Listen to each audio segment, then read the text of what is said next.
Okay, questions?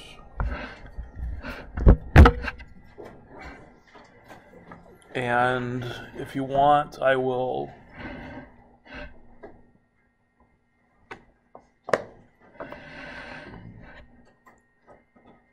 open up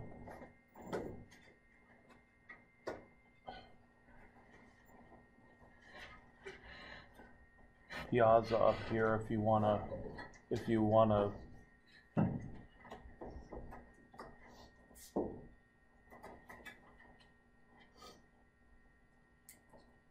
sneak your phone under the desk and type out a question so nobody knows. Do you have to know like the rearrangements? No. No rearrangements on this test. We'll talk about rearrangements next. We'll talk about them on Wednesday after the exam. What an easy question might look like. Julia? Yeah, 6, 7, 8, 9. 10 we will start on Wednesday after we talk about rearrangements. Okay.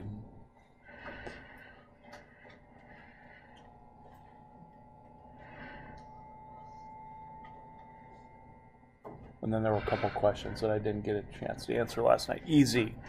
So all I'm going to ask you to do is, if I give you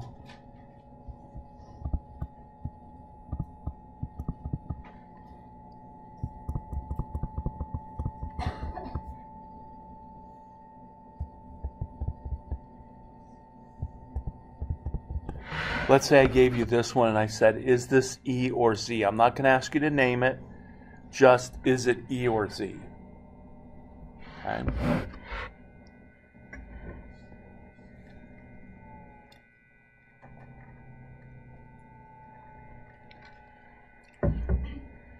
Want to give you a minute and you can go ahead and try, and then we'll vote, and then if I need to go back over it, I will go back over it.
Are we ready to vote?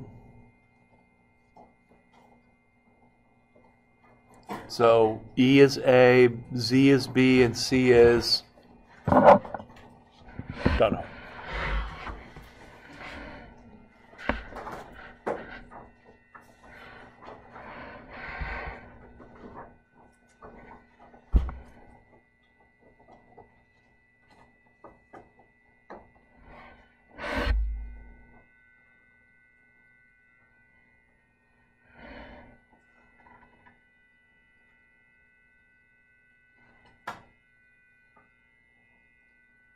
All right. We have 12 E's, 4 Z's, and 5 donos. Okay. So how do we handle easy? We're going to create a cis-trans-like system by comparing just these two groups, which one's higher or lower, these two groups, which one is higher or lower, and then if they're together, that's Z. If they're opposite, that's E. So Z is cis. So in this case, who has the higher priority? The aldehyde or the CH2CH2I?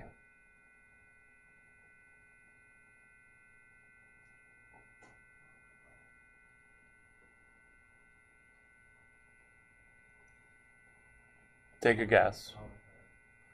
The aldehyde? Do we agree? Do we all agree? I didn't trick you with the iodine? Not this time? So carbon versus carbon is a tie. What's attached to this carbon? 2 O's and an H. What's attached to this carbon? 2 H's and a C. Who wins? The aldehyde wins. Over here, C double bond C versus CH2O. Carbon versus carbon tie. What's attached to that carbon? 2 C's and an H. What's attached to that carbon? 2 H's and an O. Who wins? That when they are opposites. So the correct answer is E.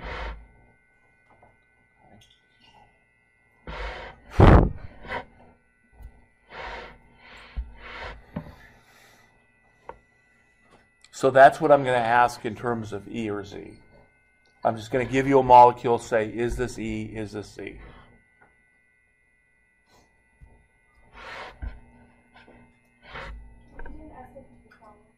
An SN2 problem. Mechanism or writing products? Mechanism? Okay, so a mechanism for an SN2 problem. Let me give you the one that would have the most stuff in it. The most stuff in it would be to say something like, I'm going to give you one where I define bold and dashed wedges. So I'm going to define a stereochemistry of the reactant alkyl halide. That means that you're going to have to show the stereochemistry in the transition state as well as at the end. So let's react this with something like hydroxide. Now the first thing is, if I gave you this reaction and didn't tell you what the mechanism is, that's where you would need to go to the chart. So I would say this is a secondary halide plus a strong nucleophile. That is SN2. So that would tell me, yes, this is indeed an SN2 mechanism. In an SN2 mechanism, there is, for this test, okay, now for lab, there's not just one step, there's 2 steps for the lab mechanism for next week. But for this one and for the ones on exams, there's only 1 step, because there's only going to be a halide. I'm not going to give you an alcohol here to do an SN2, which is what the lab is.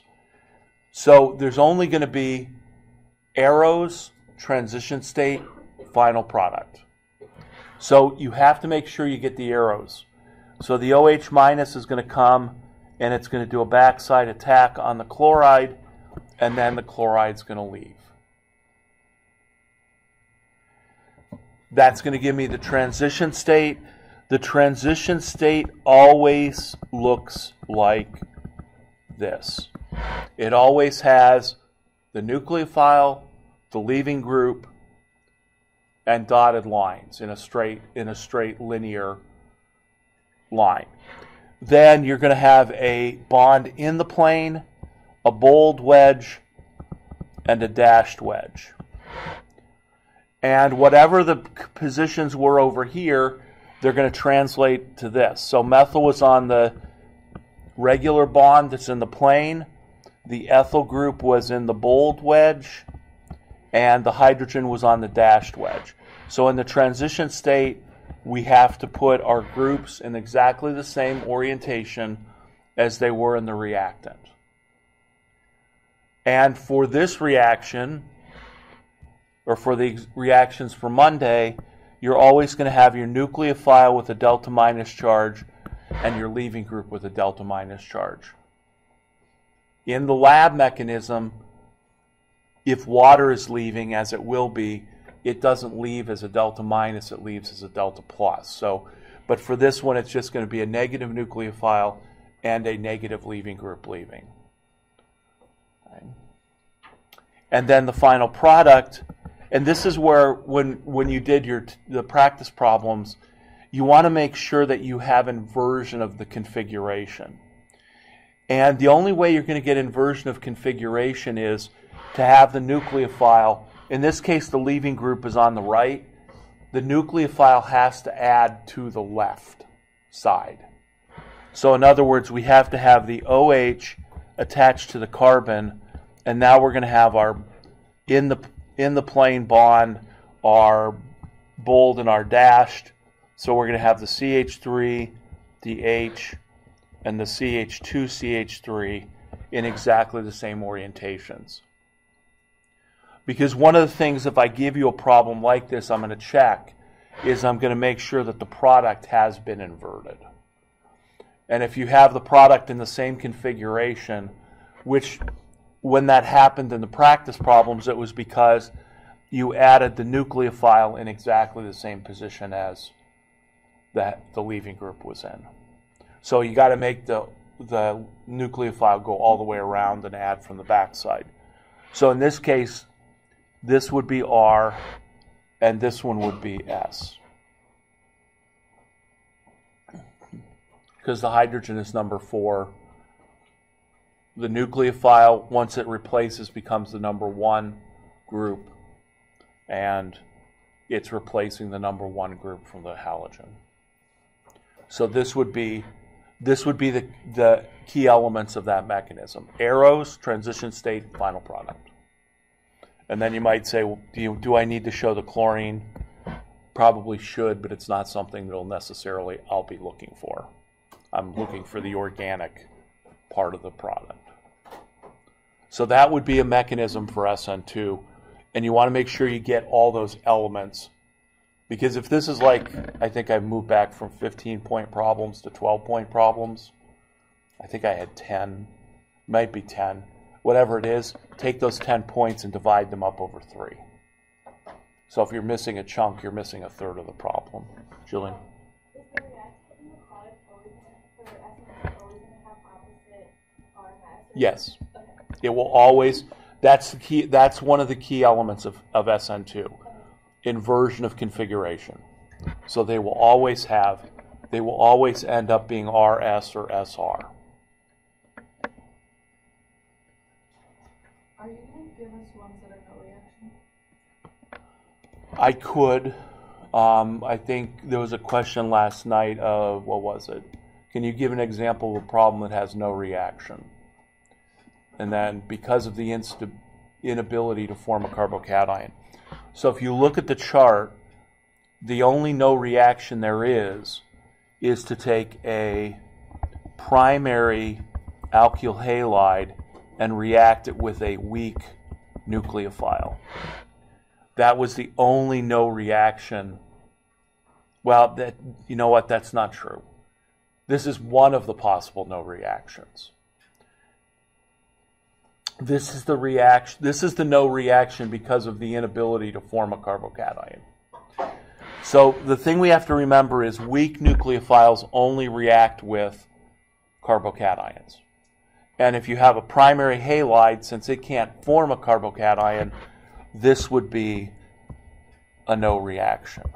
So could I give you a problem where I say write the products of the reaction, indicate the mechanism, or write the products? I could give you something like this where it would be no reaction. The other no reaction, though, is if I said, let's take a bromide and react it with like isopropyl alcohol. That would also be a no reaction.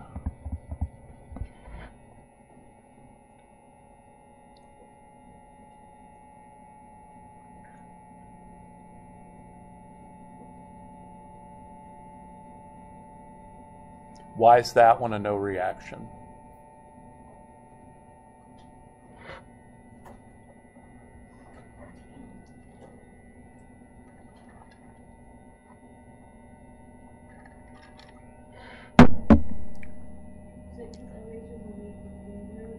Yes. OH isn't just a weak leaving group. OH is a I'm not going to leave leaving group. So OH itself cannot leave. What did we have to do to OH to make it leave? We need to protonate it. So Br minus plus the alcohol would be no reaction, but HBr plus the alcohol would be. That would be a reaction. So those are the two classifications. Any alcohol without acid present is going to be a no reaction, whether it's primary, secondary, or tertiary.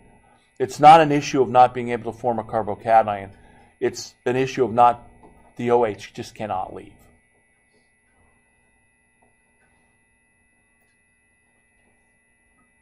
So those would be the no reactions that you could get.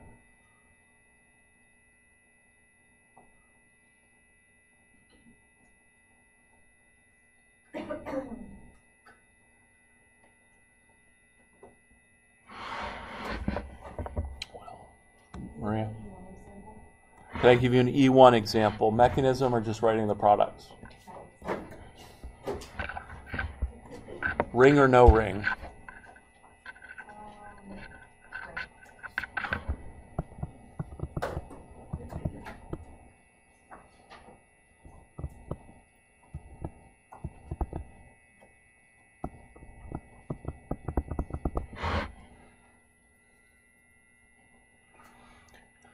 Okay, E1 for the mechanism. The first step is going to be to do what?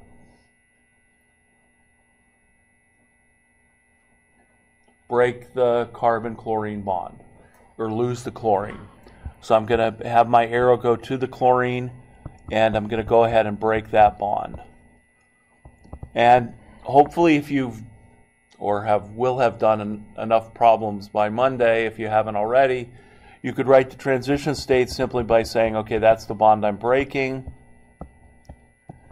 And then if you need to, you can always write the final product of that step with the plus charge and then the Cl minus, so that way you can go back and say, okay, where do my delta plus and delta minus charges go?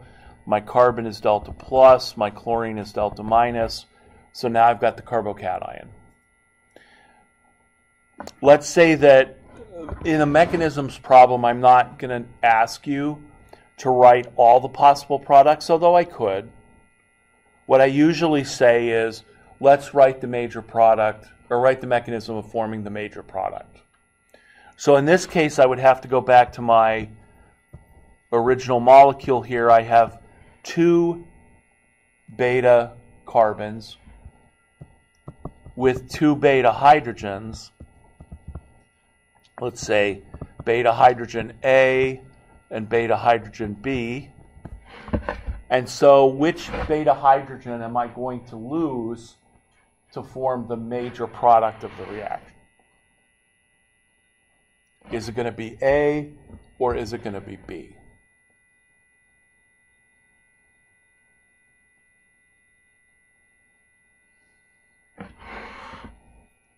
Maybe let's vote.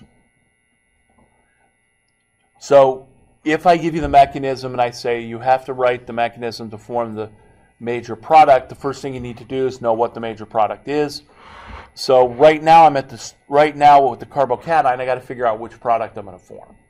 So am I going to lose beta hydrogen A, or am I going to lose beta hydrogen B? Which one? And I won't give you a C for both. You just either A or B. No C. No both. Which one?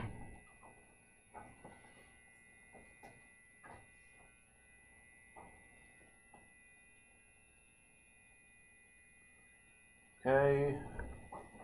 19 to 3, then we're going to lose A. Okay. And that's because if I lose beta hydrogen A, I'm going to get the most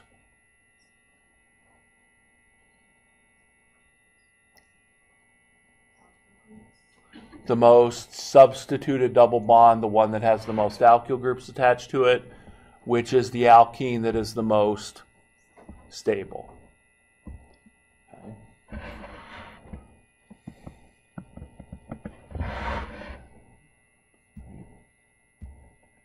E1 always gives you the most stable, most substituted product. Right now we have no other alternative. Next week we'll have alternatives, but right now we have no alternative. It always is going to form the most stable product. Most stable means most substituted. So that means I'm going to lose this H. That pair of electrons is going to go to that hydrogen.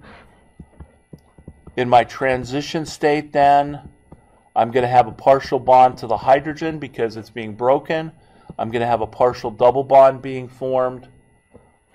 If I go to my final product is then going to have my double bond here and my H+. Then that can help me figure out the charges because everywhere there's a positive charge, this is becoming positive, this is losing its positivity, and so then that's my transition state.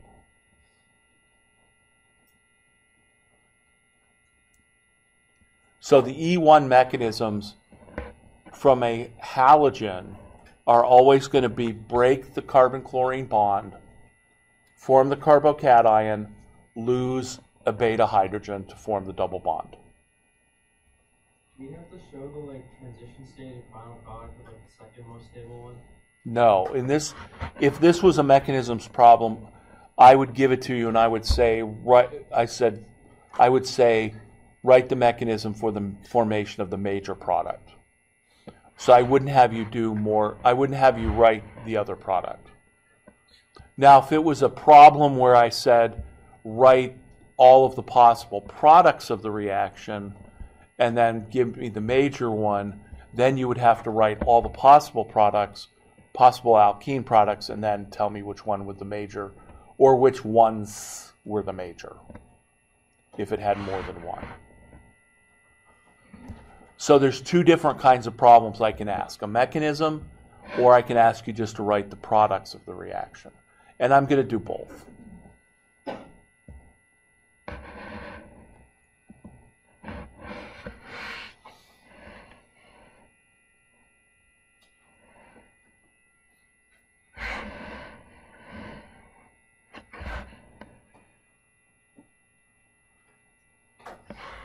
What's an example of an enantiomer An enantiomer. Here's two molecules, figure out what their relationship is. Any particular ones? Any suggestions? What? Can I go over meso? So make one that could be meso. Fisher or Newman? Newman? I mean, I can do both, but here, we'll do a Newman projection. So if you had two Newman projections where the possibility is it could be meso. So how do you know if it could be meso? You'll know if it could be meso if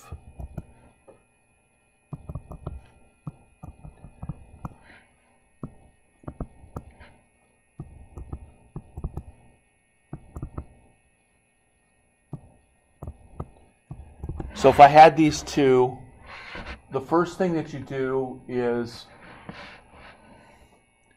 the first thing we have to do is we have to check. There's two things we need to check. And somebody asked me on Wednesday if I could come up with a flow chart for this, and it's not something that came off the top of my head. So as we go through the steps, maybe it'll help me make a flow chart that I'll send out. But what would be the steps for this? My first step would be to check and make sure that the molecules are aligned in the same way. In some of the practice problems, the ones where you had the multiple choice answers, the front carbon in one molecule was the back carbon in the other. If that's the case, you've got to rotate the second one or the first one, and you've got to put the molecules in the same alignment. So that's sort of the first thing I would do, is check and make sure that the molecules are aligned. And if they're not, align them. The second thing I would check then is if there's more than one chiral center, these two molecules, do they have the possibility of being meso? For a Newman projection, they will have that possibility if the front three carbon groups, HCl and CH3, HCl, CH3, if you have the same three groups on the front and the back, these molecules could be meso. And the problem here is that whenever you have the possibility of being meso, R and S will not give you the determination that they are the same meso compound. Because you've got to physically put this molecule into a form where you can tell that it's meso in order to have it be the same meso compound. So that means that for a Newman projection, you're going to have A, B, B, C, and C. So when you put a Newman projection into its eclipsed conformation and all the groups line up, it's meso because the meso plane is cutting between the front and the back carbon. So this is what meso would look like. So the question is, can I rotate this molecule, each molecule, and have it be meso? So can I do, for the left molecule, can I make it meso? In other words, is it meso? And the same thing's true for the right one. Is it meso?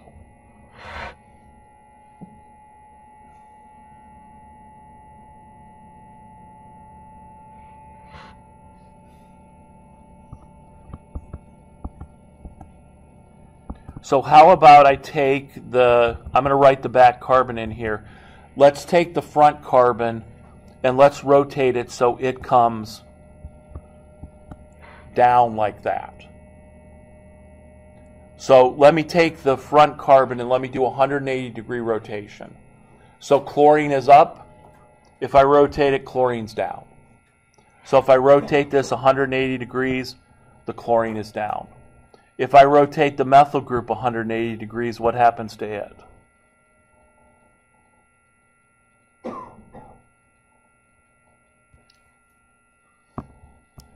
If I rotate the front carbon the methyl group 180 degrees, what happens there? The CH3 comes over here. What happens with the hydrogen if I go in 180 degrees in that same direction? The hydrogen goes there. So if I rotate the front carbon 180 degrees to make the chlorine down, the chlorines are going to match up. Do the methyl and the hydrogens match up? Yes. So the left molecule is meso. So then the question is, what is the other molecule? So can I line it up?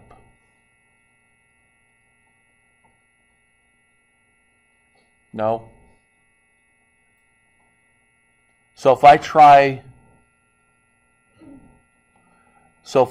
and line up the methyl groups by rotating the methyl group here, so now it would line up, then the chlorine would come down here and the hydrogen would go there. They're not going to match up.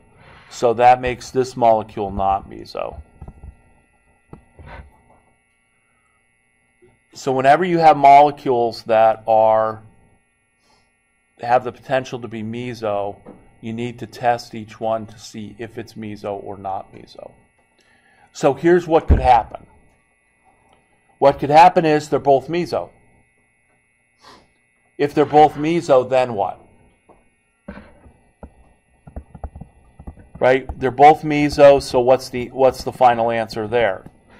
They are the same meso compound. If they were both meso.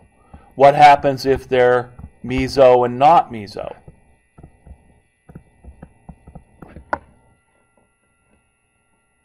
What are they?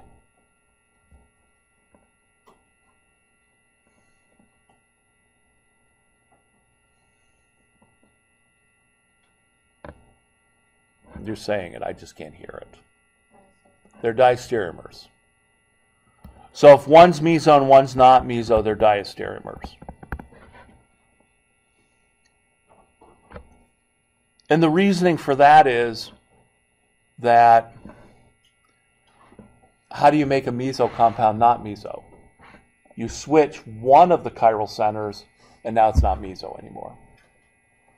Well, if you switch one of the chiral centers, you've inverted one so that now one same, one opposite meso. Would you be able to just take the second molecule and align it so that the chlorines are both on the top and the bottom, then you can compare the top right and the top left, and then the bottom right and the bottom left, and see which ones are the same and flip? And that's exactly how you do it in the third and the fourth cases. So, but that will not tell you whether the molecule is meso or not. That's what we normally do. So let me come back to that. For whenever you have the possibility of it being meso, you've got to verify that both molecules aren't meso. So that's why you determine whether it's meso or not, whether it's not meso or not. Because then the third scenario is that they're both not meso. Well, if they're both not meso, then what does that mean? That means that they could be the same, but they're not meso, or they could be enantiomers. And the way that we make that analysis is that we compare front to front, back to back. Are the front carbons, do they have the same configuration or opposite? Do the back carbons have the same configuration or opposite? And if they're both the same, then it would be the same molecule, not meso. If they were both opposite, then they're enantiomers. But this only works if you verify that they're both meso or both not meso, or one's meso and one's not meso. So the first step is always meso, not meso for each molecule. Because that's the only way you tell whether they're the same not meso or the same meso. Also remember that a meso compound has a mirror image. So you might, if you don't determine whether it's meso or not, you would say, oh, these are enantiomers. No, they're not if the two enantiomers are actually meso. They're not enantiomers anymore. Is there an example of this With a cyclohexane? So do you want them to be possibly meso or not?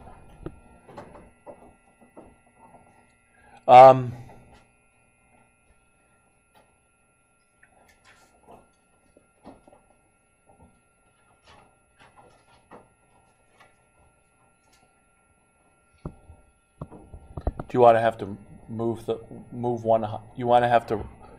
Do you want them to be in the same orientation or in different orientations? Different orientations? Okay.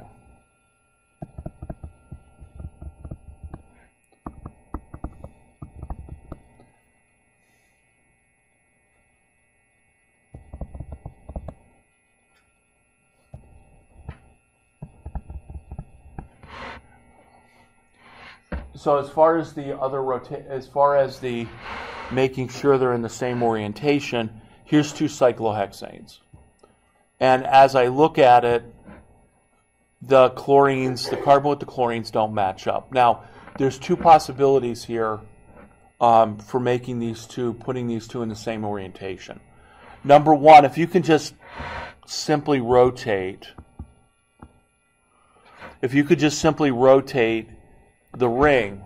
So in other words, I'm just simply rotating the ring in the plane of the paper, then the bold and dashed wedges don't change. So if I said I'm going to rotate the chlorine up to this carbon and the methyl group to this carbon, then the chlorine would still be dashed, the methyl group would be bold, so that now I'm comparing this molecule to that molecule. Now I've got them in the same orientation. So when they're in the same orientation and there's more than one chiral center, we have to compare each chiral center. So looking at the carbon with the chlorine, are those two carbons the same or are they opposite?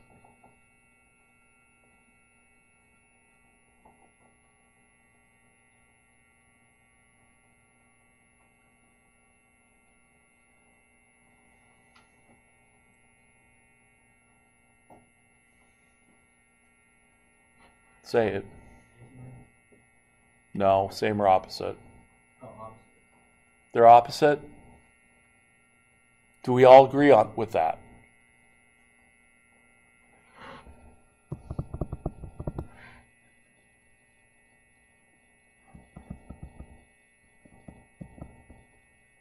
So there always needs to be a bold and a dashed wedge. So you could look at this and say, well, it's a little bit difficult to rotate cyclohexane rings. So this is a situation where I would say, how many switches does it take to go from left to right? If it's odd, they're opposite. If it's even, they're the same. Now, you can always switch left into right, but do not rotate if you're switching. And do not switch if you're rotating. So if you're trying to rotate the groups to line them, there's no switching involved. If you're switching, there's no rotating. So you either switch or you rotate, but you can't do both. And so in this case, I would just switch the chlorine and the hydrogen one time, so that would make those two opposite in configuration. So the two top carbons then, I would say they're opposite. And then what would the two bottom carbons be? Same or opposite?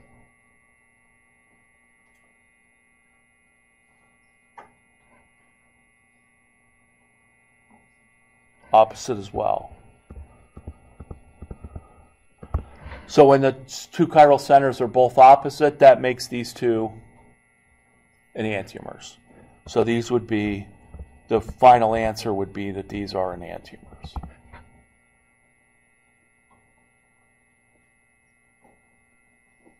If the CH3 and the other CH2 are both on a bold wedge, when in the chlorine is like the opposite, would that make it diastereomers? Yes. So if the methyl group here was on a bold wedge, that would make them the same. So you'd have one same, one opposite diastereomers. So you have to remember those basic definitions. Both same, assuming it's not meso, same, not meso. Both opposite, enantiomers. One same, at least one same, at least one opposite, diastereomers. Did you go over is there a cyclohexane you're talking about where you have to the front is not aligned with the front and the back? Or could you do... You mean a Newman? Yeah. Or could you do one like that? It's could be meso. This one could be a cyclohexane that could be meso?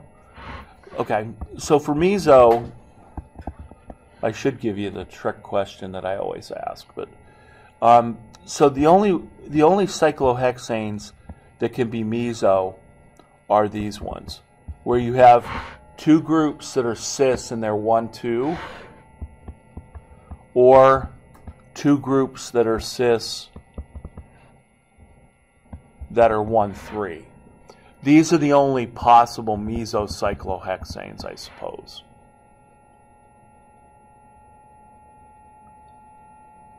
For just having two groups. remember that if they're 1,4, remember that this one, if they're 1,4, that's not meso. That's not meso because the mirror plane cuts through the carbons and they're not chiral anymore. And in order to be meso, you have to have chiral centers and an internal mirror plane of symmetry. So if the mirror plane of symmetry, whatever carbons it cuts through, those carbons aren't chiral anymore.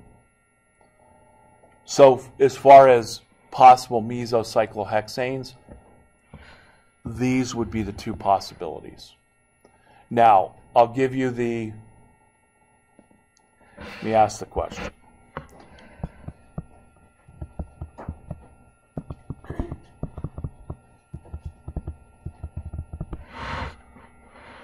Is that one meso?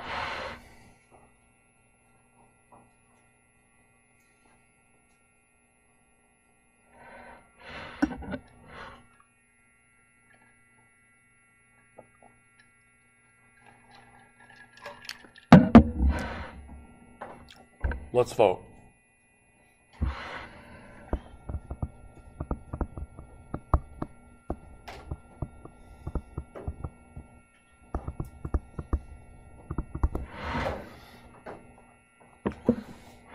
So A, it's meso. B, it's not meso.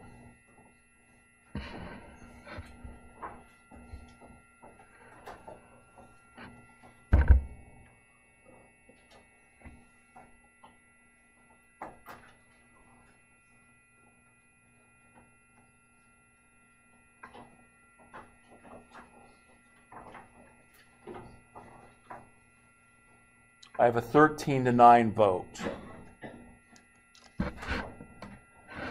which is nearly 50-50. Let me ask you to do this. Put this chair into a flat cyclohexane, and we'll revote.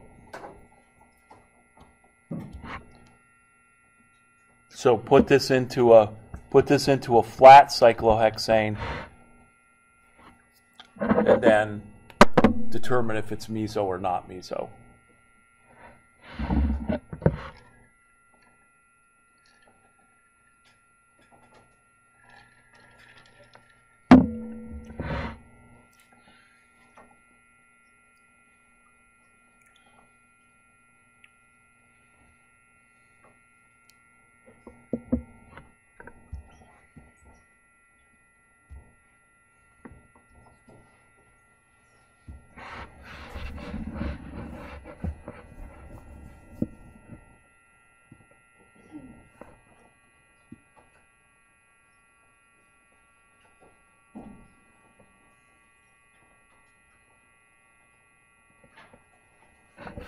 Are we ready to vote?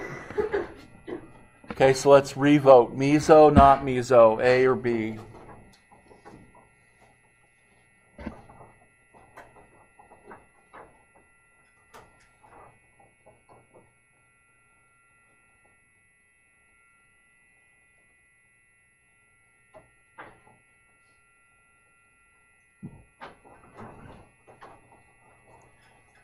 (21-1).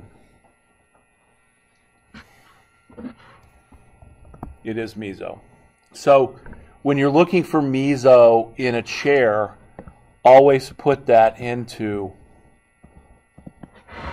a flat cyclohexane. Now, does anybody want to dispute the fact that the chair doesn't have a mirror plane the way it's drawn? The chair doesn't have a mirror plane the way it's drawn, but here's the thing. With what are called conformationally mobile molecules, when you're looking for meso, and this includes Fisher projections that can rotate, if I put this chair into its flat form, the chlorines would both be above the ring, and you would have a mirror plane. So in a chair or in a Fisher, you've got to rotate or put it in the flat form to see if it's really truly meso or not. Okay. What else in our remaining couple minutes? How would you rotate in a fissure? So let's say I gave you this.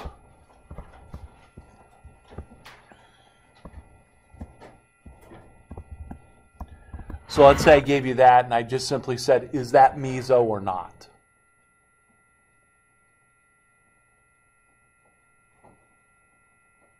Remembering that in a fissure projection that is meso has to have A, B, B, C, C. So a fissure projection with two chiral centers that is meso has to look like that.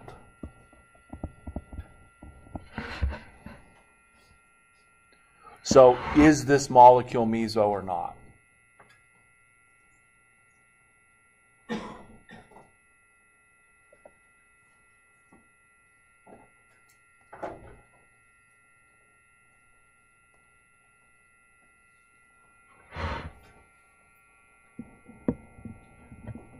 So we'll have to rotate top or bottom to try and line the groups up.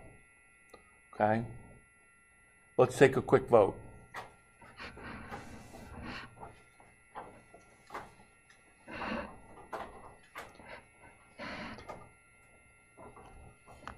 If I was betting, I'd bet it's going to be close to 50-50, but well, let's see. And remember, with the cards, everybody can have the same answer, and some are up and some are sideways. So that's the beauty of the cards. Nobody knows really what people are voting for.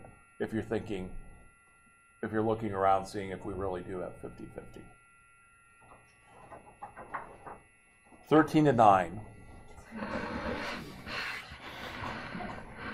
Yes, I am that good, right? I predicted snow before the end of the month. Although I should have gone to Vegas and bet on that. Okay, so for a Newman projection, remember, you always, as long as you have 3 fingers and a hand, you have a Newman projection that you can rotate. Okay? So I choose one of these 2 carbons. Let's try and line up the groups. So let's take the bottom carbon and try and line it up. So chlorine would come down here, and I circle it because otherwise I get lost. And then my CH3 would come over here. So if I make the rotation of chlorine down, OH to the right, methyl over to the left, did I line it up to get the mirror plane? Yes. So the OHs line up, the CH3s, and the chlorines line up. So this one is, in fact, meso. Julia? Can you do the thing where you know how with a carbon that has 4 different groups next to it, you said we could switch any 2 and get the same molecule? Can you do that with one of these as well? You could do it to realign. If you don't want to rotate, you want to switch. Mm-hmm. The rule is, though, if you're gonna switch instead of rotate to realign the molecule, you have to make an even number of switches.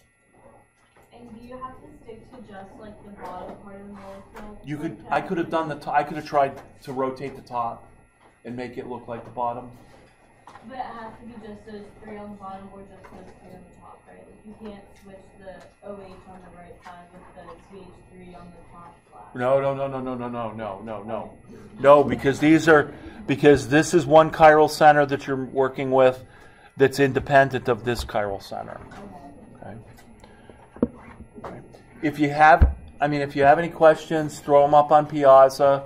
There are 2 questions I will answer when I get back to the office. Let me just say one thing. I think the book talks about the fact that you can use this alternative method of I don't care what the 1, 2, 3, 4 priorities are. Right? If the 4th group is not on a dashed wedge, well, I just get the answer and I choose the opposite. That works 50% of the time. That is not a reliable method. When you're doing R&S, make sure that your 4th priority group is always on the dashed wedge. And if it's on the dashed wedge, then you will get the right answer. But if you just say it's not on the dashed wedge, I'm going to determine RNS and take the opposite. That is not a valid method. The book has that method. Other classes have that method that may or may not work 50% of the time.